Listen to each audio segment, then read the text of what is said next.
Clowns, losers, and terrorists. And I am blunt, but yes, this recognition, I think, is clownish. It is based on unsound opinions. It is reckless because it isn't based on any reality. And I think Ambassador Ayalon said it very succinctly. The Palestinian state meets exactly none of the requirements of a functioning state from all aspects. And therefore, any forced recognition of such a fictitious state is indeed clownish. And I think it brings me to the second point, and that is about the losers. Gazans are losers. Israelis today are losing. The Israeli government lost. And I think missing from the Prime Minister's statement in Hebrew, instead of only pointing fingers outwards, should be pointing backwards, and at least in Hebrew, acknowledging to Israelis that, yes, this is a colossal diplomatic failure on his God. While he is Prime Minister, we find ourselves facing what is probably a lowest point in the last 20, 30 or 40 years diplomatically, and that's saying a lot. And terrorists are happy. Terrorists are happy because this is a tremendous, resounding win for Hamas. What this means is that even if IDF will apply tremendous military pressure in Gaza, and even if there will be mounting casualties for Hamas, they will not be incentivized to give up, to hand over the hostages, and to agree to end the war, because they see that their path is winning. So clowns, losers, and terrorists, that is unfortunately what this recognition is. Very sad day, and I think it is something that gentleman and many others who are part of it will look back at and really regret that they made. That Hamas will continue to disengage, to lay low, to hide underground in their tunnels. That, by the way, they have had plenty of time to prepare and ready, because Israel has been telegraphing ahead of time that it's coming. Not only that it is coming, but where it's going to come, which direction, and most importantly, when. So Hamas has had a lot of time to prepare itself militarily for this, which I think they've used. And I understand that what they're doing, disengaging, waiting for Israel to run out of international currency, i.e., President Trump's support, because the rest already doesn't exist. And once that starts to happen, then I think we would see Hamas emerge above ground, which we are not seeing now, as far as what I understand from Israeli troops. We're not seeing any significant Hamas activity. We will see Hamas terrorists out, and then they will start to conduct these localized guerrilla attacks against Israeli forces, causing casualties. I hope not, but that is what I think they will be aiming for, and then to have mounting domestic pressure and international pressure.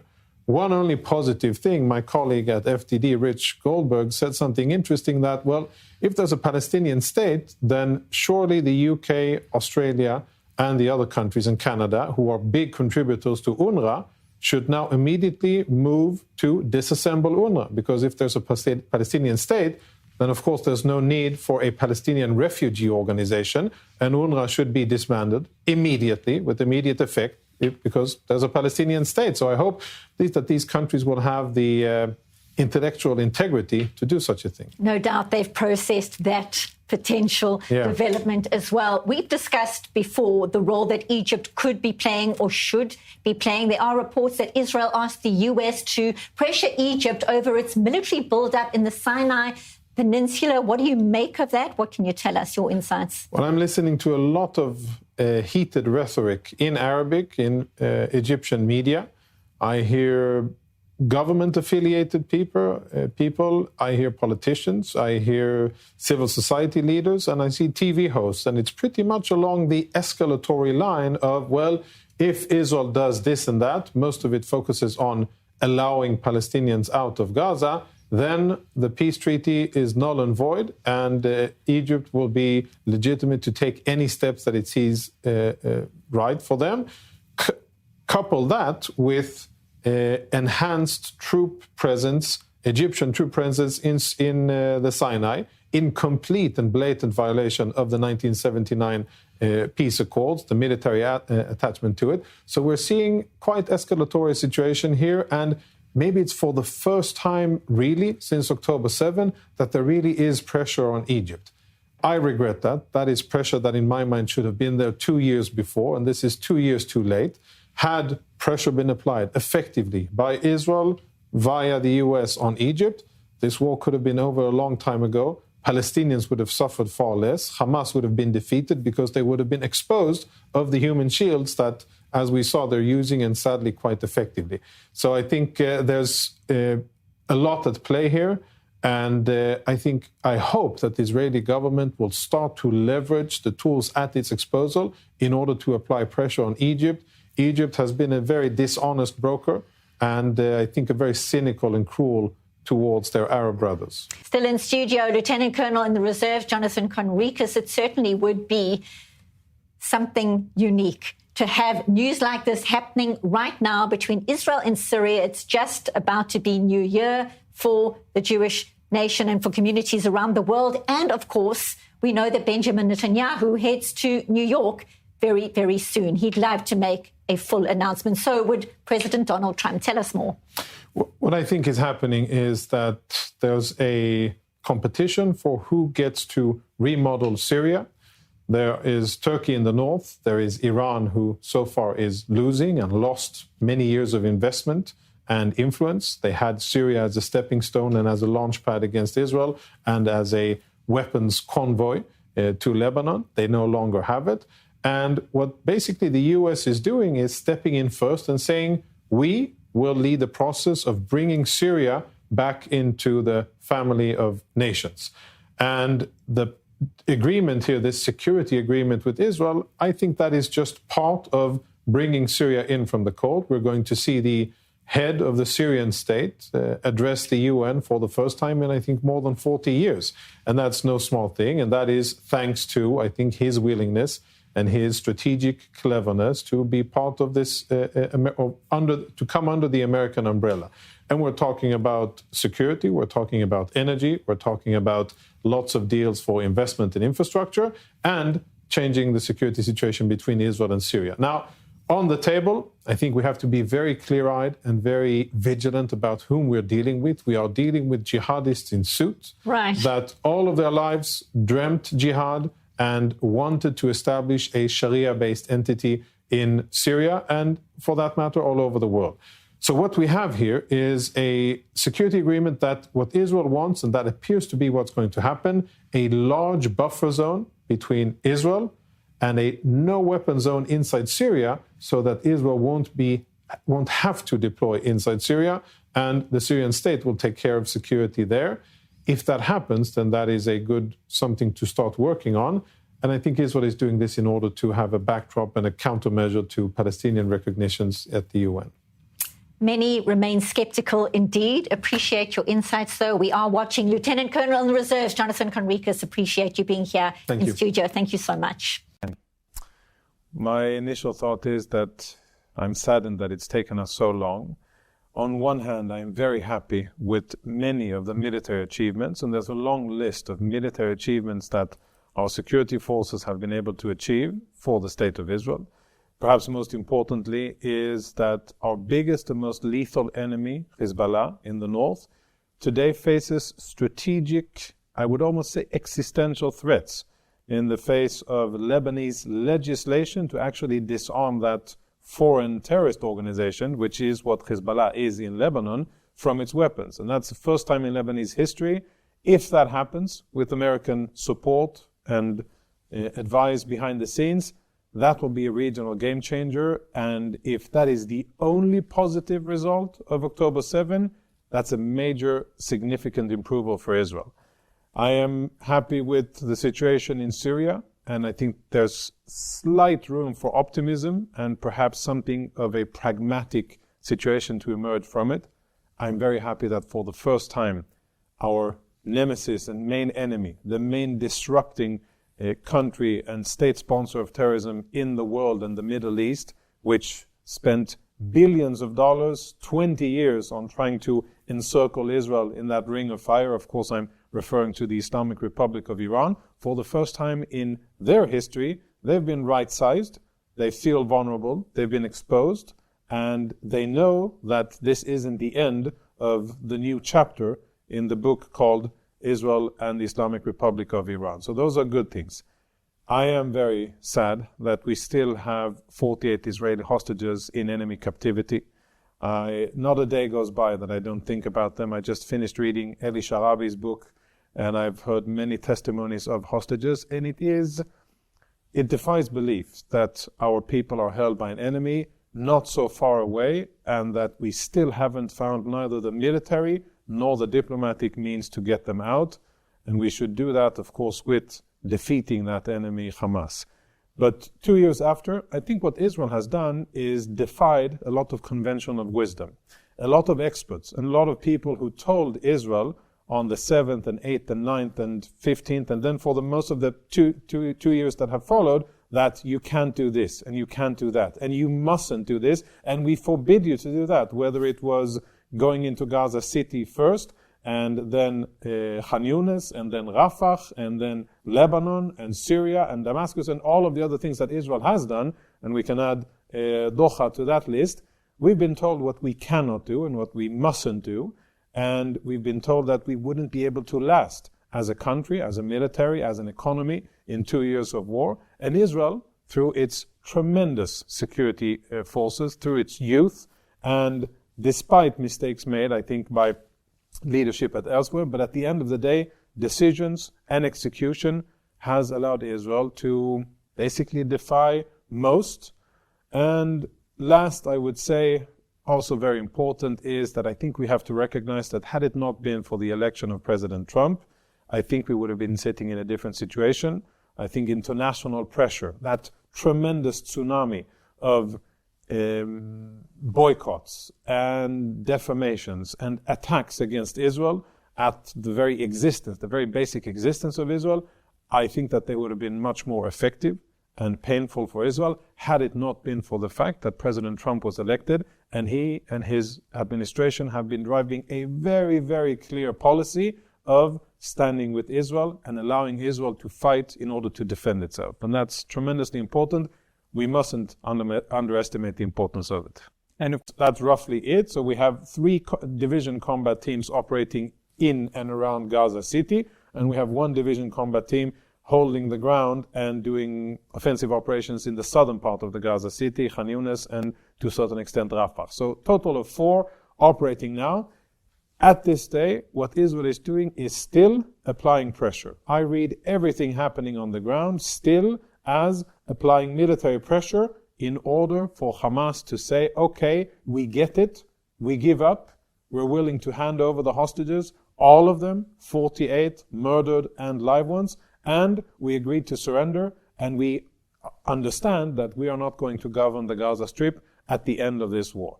That's what Israel is looking for, and Israel is applying squeezing, to put it plainly, squeezing and applying military force from the air on the ground, trying to get civilians out of Gaza City, and that has 2 purposes. One is to keep them relatively safe so that they won't be used by Hamas as human shields on the ground, which Hamas unfortunately has done exceedingly well throughout this war. And the second is to apply pressure on Hamas, because discomfort for the civilian population means pressure on Hamas. It keeps them safe, the civilian population, in the Moassi humanitarian area, but it also signals to the Hamas leadership that, well, these people, Palestinians, are paying the price of Hamas's refusal to end the war. And where I think, sadly, we're coming up short is that the messaging and the framing of this is the world doesn't get that this is what it's about, that if Hamas handed over the hostages, agreed to the American proposal, President Trump's and the Witkoff team have proposed this, to end the war, hand over the hostages and surrender, the war ends quickly, like instantly. Within a matter of a few days, the war's over, and we and others can start to avail ourselves of, okay, how do we change the trajectory of the Gaza Strip, and how do we now get it rebuilt? Education, mosques, and many other things that really fundamentally need to change, but sadly, that isn't where most of the world is. There's significant combat, obviously, and sadly, because Israel, out of a concern of not hitting non-combatant civilians, so Israel has telegraphed its intentions ahead of time and basically told the enemy, this is where we're going to be coming, and even indicated where we're going to be coming from along the coastal route and then from the southeast, and everybody... An element of surprise. No, so we don't have that. An element of surprise is very, very important, and the lay of the land, what Hamas has been able to do is to prepare themselves So what did Charlie Kerner above and below ground with lots of IEDs, defensive fortifications? They know we're coming, and now we're coming. So what we're seeing is slow advance of Israeli forces with massive air support and artillery support. I think that Israel, the IDF, is now implementing lessons that should have been implemented long ago, which is get civilians out and then first use fire, then have Israeli soldiers on the ground, armored and infantry and engineers advance, and minimize to the greatest extent possible the chances of Israeli soldiers getting wounded. Now, where does it get really complicated? The IDF, the Shabak, they understand that a core moral obligation is to do everything possible to get the hostages out, including, of course, putting soldiers at risk in order to find intel or perhaps to try to extract them physically.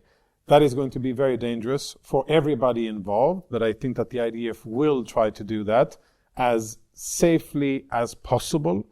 I think it's an almost impossible tactical situation because we know from testimonies of hostages how Hamas terrorists keep our hostages in dungeons with terrorists that have one job in case of any threat, and that is to execute hostages if Israel tries to breach in. So hopefully Israel will be able to be creative and use different methods in order to achieve that very important objective.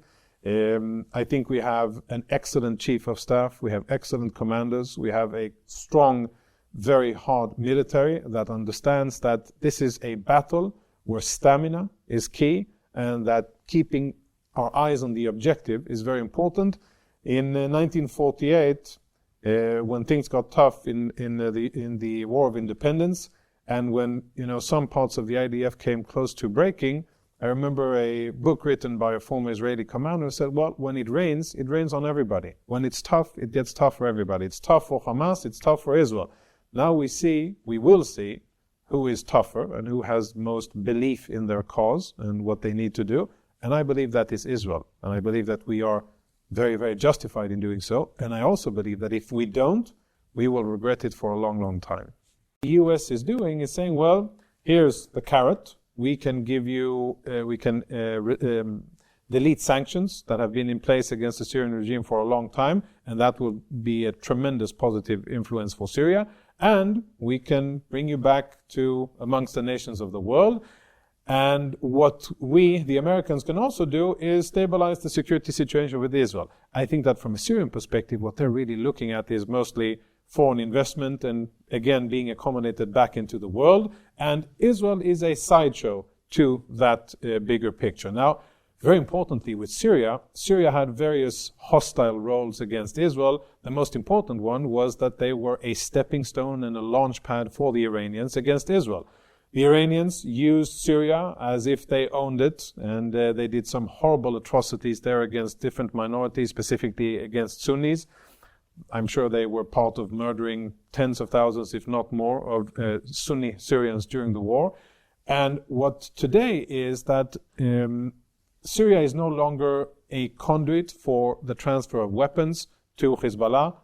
Have you ever seen a hair clipper this? Very, very important, because had that not been reality, I'm not sure that Hezbollah would have been weakened enough in Lebanon to agree to be disarmed, or we would have even seen this process begin. So it's all connected, very, very important. Second thing is that now, Syria is looking at perhaps changing its posture towards Israel. I don't think that the word peace is anywhere in the text, but it's more of a security agreement where Israel will withdraw from certain parts of the buffer zone that Israel extended into Syrian territory out of a defensive need to make sure that there's lots of kilometers between where jihadis are and where Israeli civilians are, and lots of IDF in between, which I think was a very wise decision made by the cabinet and executed by the IDF. And we're looking to perhaps narrow that down and then to have a political agreement with the Syrian regime that creates a big no-go zone for anybody with weapons inside Syria, so that Israel won't need to be forward deployed, and also provides humanitarian relief and improved conditions for minorities in Syria. Specifically, what we care about are the Druze in Sweden and other places. extremely sad, and I fear that it will have real-world repercussions for Israel. I think that we may see drastic moves by Israel done in order to undermine it, drastic moves that may also be difficult and challenging for our security, but this will be kind of a spiteful response to this foolish recognition.